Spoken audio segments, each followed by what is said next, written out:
Restoration, I hope that your week has gotten back to normal after surviving last weekend and the craziness surrounding the snow. But it was pretty cool to get some snow. Hey, listen, looking forward to getting back into worship in person this Sunday with week number 2 of our current series entitled One. We're looking at God's plan and his original design for marriage. You know, speaking of marriage, there's a word that I think I was way too slow to embrace, and that word would be mercy. Matthew chapter 5, verse 7 says, "Blessed are the merciful, for they will obtain mercy."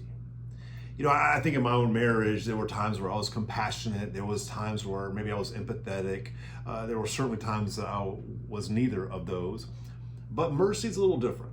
A mercy is this idea of yes, compassion, yes, empathy, but then I'm actually going to move in your direction and I'm actually going to take action.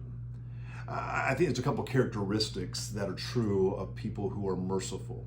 And let me just give one more disclaimer. Yes, I was slow to adopt it, about 23 years too slow, and I'm still learning to adopt it more and more each and every day.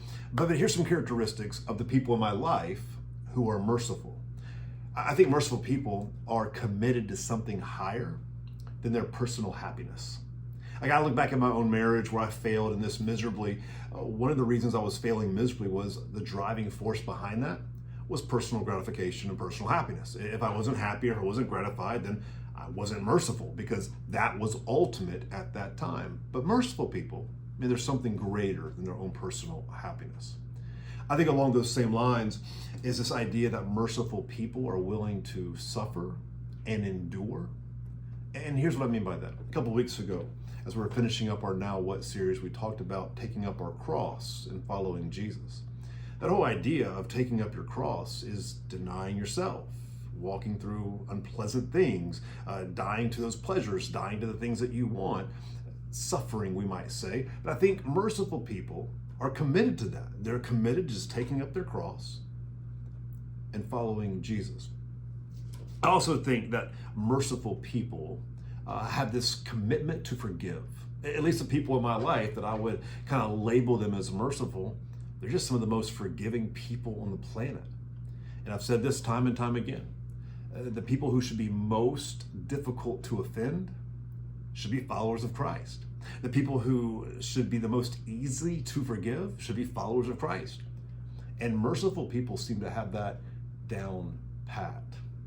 I think another thing about merciful people is this: they never compromise what is good and true. So there's this tension there, right, of leaning in, of forgiving, but at the same time not accepting anything that is sinful, anything that is ungodly, but yet there's this humbleness about it. There's this joy, this kindness, gentleness, as Galatians would say, for people who are merciful as they confront things that are ungodly or things that are wrong. And then finally, I think merciful people lean into this one. I think merciful people see themselves as spiritually impoverished and in need of mercy. The most merciful people in my life, number one, again, are the most humble people, but they're humble because they realize who they are in light of a perfect, holy God. And they recognize their dramatic need for mercy. Thus, they're merciful people. If I think about things that have began to transform my marriage, mercy would be one of those. Maybe for you too.